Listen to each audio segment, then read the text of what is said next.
Bismillah, alhamdulillah, wassalatu wassalamu ala rasulillah wa ala alihi wa sahbihi wa mawala wa la hawla wa la quwata illa billah mabidu. Kita lanjutkan pembacaan kitab Subulus Salam karya Imam Sun'ani rahimahullah ta'ala, syarah dari kitab Bulughul Maram, penjelasan tentang hadis-hadis ahkam. Hadis yang ke-10 dari Babul Miyah, bab tentang air, atau hadis yang ke-10. Wa Anas bin Malik radhiyallahu anhu qol, dari sahabat Anas bin Malik Abu Hamzah ya, radhiyallahu anhu, qala, beliau mengatakan, jaa arabiyun fabala fi ta'ifatil masjid. Anas bin Malik menceritakan, ya,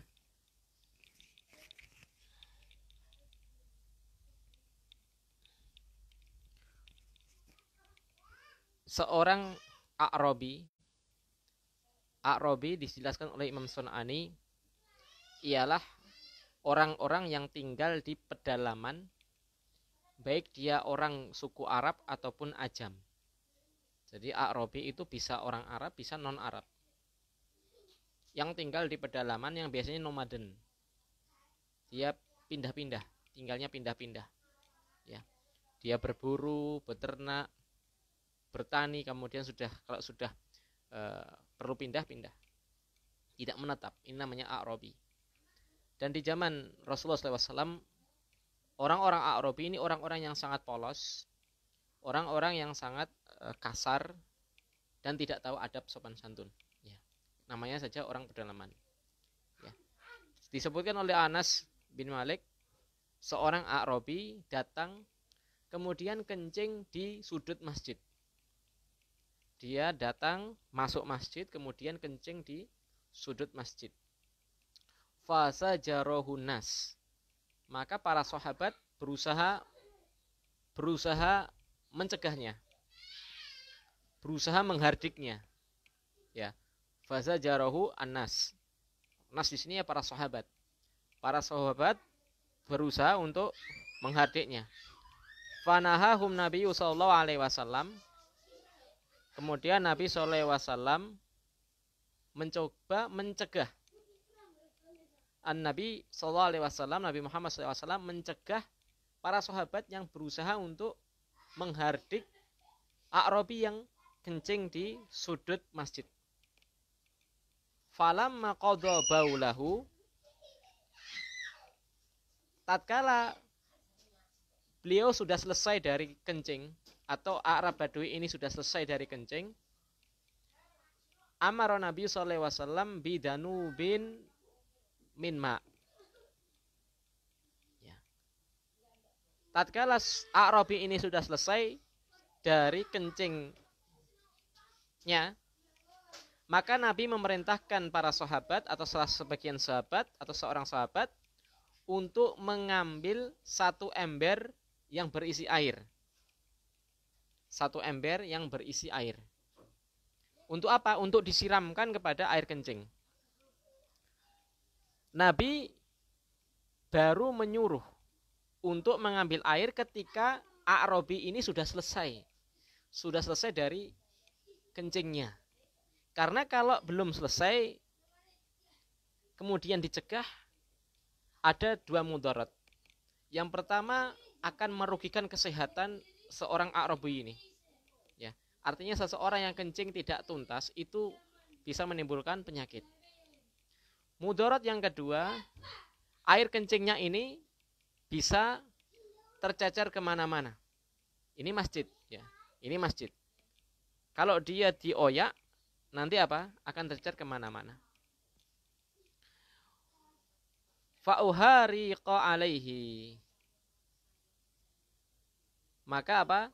Disiramkanlah, fuhariqa alaihi, maka airnya disiramkan di atas baul, di atas kencing tadi. Hadis muttafaqun alaihi, yakni riwayat Bukhari dan Muslim. Dari hadis ini Imam Sun'ani menyampaikan beberapa faidah. Yang pertama ialah seseorang hendaknya memuliakan masjid. seseorang hendaknya memuliakan masjid. Di lanjutan hadis ini Nabi menjelaskan, ya, sesungguhnya masjid itu tempat untuk dzikrullah, ya, untuk berzikir. Ya. Nabi menasihati Arabi ini dengan penuh lemah lembut. Ya. Faedah yang kedua, hendaknya seseorang memiliki lemah lembut, sifat lemah lembut ketika berdakwah, terkhusus kepada orang-orang yang jahil. Kepada orang-orang yang jahil. Orang yang jahil ketika melakukan kesalahan tentu ini dikarenakan kejahilannya. Maka tentu menasihatinya tentu harus pelan-pelan. Ya. Seseorang yang dakwah di suatu perkampungan, jangan langsung dia dar, ya, kenceng-kencengan. Ini akan membuat jamaah lari. Ya, harus lemah lembut. Lalu yang ketiga, hadis ini menunjukkan betapa indahnya akhlak seorang Nabi kita Muhammad SAW dalam mengajarkan ilmu agama. Ya. Yakni apa? Ketika seseorang badui itu belum selesai dari qada'il hajah, kencing, ya, maka Nabi membiarkan. Bukan dalam rangka mendiamkan nahi mungkar, bukan. Akan tetapi dalam rangka menghindarkan mudarat yang lebih besar. Artinya di sini ada faedah. Amar ma'ruf nahi mungkar itu ada dua bitnya. Ya, apabila kemungkaran itu diingkari, kemudian menghasilkan kemungkaran yang lebih besar, maka di sini perlu perincian dan perlu ditinggalkan. Ya. Lalu kita tambahkan beberapa faedah dari beberapa dars.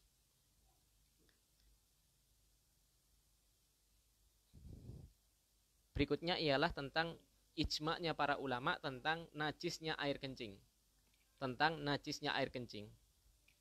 Dikecualikan najis anak kecil laki-laki yang hanya minum air susu ibunya, yang belum makan makanan selain ASI. Maka ini dalam madhab Syafi'iyah disebut najis mukhaffafah, najis yang ringan, yang ketika membersihkannya cukup diperciki dengan air. Yang kedua, atau tambahan faidah yang berikutnya, najis itu hilang dengan air. Ini merupakan keutamaan, merupakan anugerah dari Allah Subhanahu wa taala. Air itu memiliki sifat istimewa, yakni bisa menghilangkan najis. Ketika ada, ya, di masjid Nabi dulu bukan lantai keramik tapi pasir. Maka Nabi memerintahkan cukup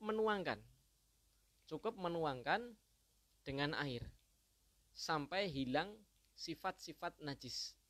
Baik berupa bau pesing, ya. Berupa wujud, kalau dia wujud berubah warna atau tidak lantainya, karena air bisa menetralisir seperti itu, ataupun rasa. Ya. Ini pendapat Syafi'iyah. Adapun pendapat Imam Hambali, kita pernah dapat pelajaran dari beberapa syekh, ya. Dalam mazhab Hambali, najis itu bisa hilang karena sinar matahari, karena hawa, karena udara, karena sinar matahari. Ini pendapat Hambali. Jadi kalau ada karpet, kena ompol, kalau mazhab Hambali dijemur sudah. Kalau sudah hilang bau, rasa, warna, sudah hilang, nggak ada, maka itu suci, hilang najisnya. Akan tetapi pendapat ini dibantah oleh madhab Imam Syafi'i, tidak cukup. Ya, tidak cukup, harus dituangkan air. Dalilnya apa? Dalilnya A'rabi ini kencing, ya. Kalau saja kencing itu bisa hilang dengan terik matahari, karena zaman Nabi masjidnya langsung tidak ada atapnya, ya. Ya. Ya. Ataupun ada akses hawa. Kalaupun tidak ada matahari, ada akses hawa udara yang bisa membuat itu netral. Akan tetapi Nabi tetap memerintahkan untuk menyiram dengan air. Artinya najis itu tidak cukup dalam mazhab Imam Syafi'i hanya sekedar dipanasi, hanya sekedar kena hawa, nggak cukup. Dalam mazhab Syafi'i harus dituang dengan air. Ya. Air ini andai ada karpet kena ompol, siram pakai air sampai benar-benar hilang 3 sifat dari najis. Warna, bau, rasa. Dan air sisa yang digunakan untuk menyiram ompol najis itu namanya air mustakmal. Ya. Air yang untuk raf'ul hadas, untuk raf'ul najasah, yang untuk mengangkat najasah. Maka air ini tidak bisa suci dan tidak mensucikan. Ya. Ya. Karena air ini ternajisi dengan untuk membersihkan tadi. Akan tetapi kalau benda ini sudah suci, kemudian disiram air lagi, maka air bekasnya ini bukan air najis. Ya. Ala kulli hal, dalam madhab Syafi'i, benda najis itu disucikan harus wajib dengan air. Ya, wajib dengan air. Berbeda dengan pendapat Imam Ahmad bin Hambal. Faedah berikutnya ialah wajib ingkarul mungkar. Wajib ingkarul mungkar. Nabi tidak mencela para sahabat yang berusaha untuk mencegah, dari sisi mencegahnya. Yang dicegah Nabi ialah karena apa? A'rabi ini belum selesai dari qada'il hajah. Khawatir nanti timbul penyakit. Ya. Ini yang bisa kita baca pada kesempatan kali ini, ya. Kenapa Imam Ibnu Hajar memasukkan hadis ini dalam babul miyah? Dikarenakan hadis ini, ya, ada pembahasan air. Ada pembahasan air yang mensucikan najis. Ya, bagaimana ketika dulu, ya, ini merupakan rahmat. Peristiwa ini merupakan peristiwa rahmat. Ya. Kenapa? Dengan adanya Arabi kencing di masjid, kita bisa tahu bagaimana cara membersihkan benda dari najis. Ya. Kadang beberapa kesalahan-kesalahan umat sebelum kita itu ada faedah, ada pelajaran yang bisa kita petik, yang bisa kita ambil. Ya. Semoga Allah memberikan kefakihan kepada kita, memudahkan untuk mempelajari hadis-hadis Nabi SAW, sehingga bisa mempelajari ilmu Islam ini dengan benar. Man yuridillahu bihi khairan yufaqihu fiddin. Barang siapa yang Allah kehendaki dirinya itu seorang yang baik dunia dan akhirat, maka Allah akan takdir dia sebagai orang yang faqih, ya, seorang yang faqih. Dan kefakihan itu tidak bisa tidak harus ditempuh dengan tafaqquh fiddin, mempelajari agama Allah Subhanahu wa taala. Subhanakallahumma bihamdika asyhadu an la ilaha illa anta